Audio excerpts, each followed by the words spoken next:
If you're a Johnny Depp fan, I've got you covered. If you're a Roald Dahl fan, I've got you covered. And if you're a Charlie and the Chocolate Factory fan, guess what? I've got you covered. Today, I'd like to talk to you about Charlie and the Chocolate Factory from 2005, starring Johnny Depp. Initially, this story started off as a novel by Roald Dahl, and here are my top picks for behind-the-scenes movie trivia and fun facts that you don't know about this movie. Welcome to Sci-Fi fans, I'm your host, Wayne. So, Johnny Depp's inspiration for Willy Wonka was he based his character on children's show hosts and eccentric figures like Howard Hughes. Tim Burton aimed to create a version of the story that was closer to Roald Dahl's original book, differing significantly from the 1971 film. And it shows because it is a deviation, and the two, I will do a comparison video on the two versions of Charlie and the Chocolate Factory. Freddie Highmore was personally recommended by Depp for the role of Charlie Bucket after the two had worked together on Finding Neverland. Deep Roy played every single Oompa Loompa, believe it or not, with each performance individually recorded and then digitally replicated, and then obviously a bit of CGI to put the footage together.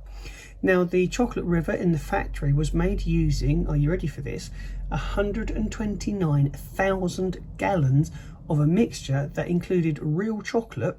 So there is a bit of real chocolate in there somewhere. How much of the 192,000 gallons is real chocolate? I don't know. I would like to try it though. And that was to ensure that it had a realistic look and appeared appetising. But it's probably like sausages.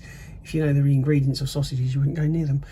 The squirrels in the nut room scene were all trained for months to perform specific tasks, ensuring that they interacted realistically with the set and the actors. So they didn't use a lot of CGI squirrels. I would imagine that they did use some CGI squirrels, but the percentage of them that you see on screen are real. Danny Elfman, a frequent collaborator with Tim Burton, composed the film's score and also sung the Oompa Loompa songs, which were adapted from Roald Dahl's original lyrics, which is something that I don't think they did with the 1971 film. Burton ensured the film maintained a child-friendly atmosphere, and that was despite its darker moments, but he wanted to stay true to Dahl's whimsical yet moralistic storytelling. The film adds a backstory for Willy Wonka as well, exploring his childhood and strained relationship with his dentist father, played by Christopher Lee.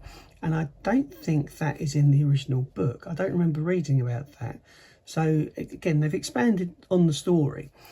The Great Glass Elevator was a practical set piece, with its design inspired by retro-futuristic aesthetics to match Burton's vision.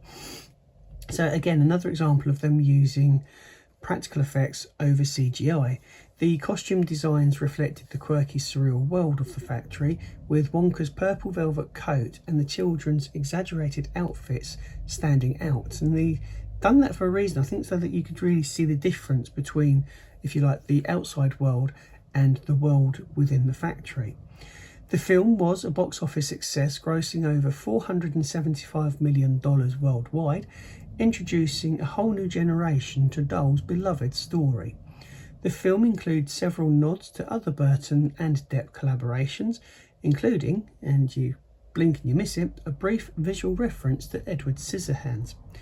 The child actors underwent training to prepare for their roles, including learning specific skills like how to handle props and to interact with CGI elements. So they did use some CGI, but they kept it to a minimum. Many of the candy props were designed by European candy makers, ensuring authenticity and adding to the film's rich visual texture. Tim Burton's favoured practical effects over CGI whenever possible, which is pretty much evident, using real props and sets to enhance the actors' performances. So it's not really just about the viewership, what we see as the audience, but it also helps when the actors have something that they can work with visually on set. The Oompa Loompas songs featured various musical styles, including Bollywood and disco, showcasing Elfman's versatility and adding a unique twist to the film. Finally, the film received generally positive reviews for its visual style, musical score and depth performance, though opinions were divided on its darker tones. So what do you think? Is this too dark for children? Are you happy? It's also on the in the West End, I believe, as a play. So there you go, that's my roundup of behind the scenes trivia for this film. If you've enjoyed yourself here, please do hit the subscribe button and request notifications. That way you'll be notified when new content goes out. And leave a comment in the box below. What's your favourite version of these two films? Do you like the book? Who's the best Willy Wonka? So you let me know those things in the box below, and I'll be back with another video very soon. Take care of yourselves. Thank you for watching.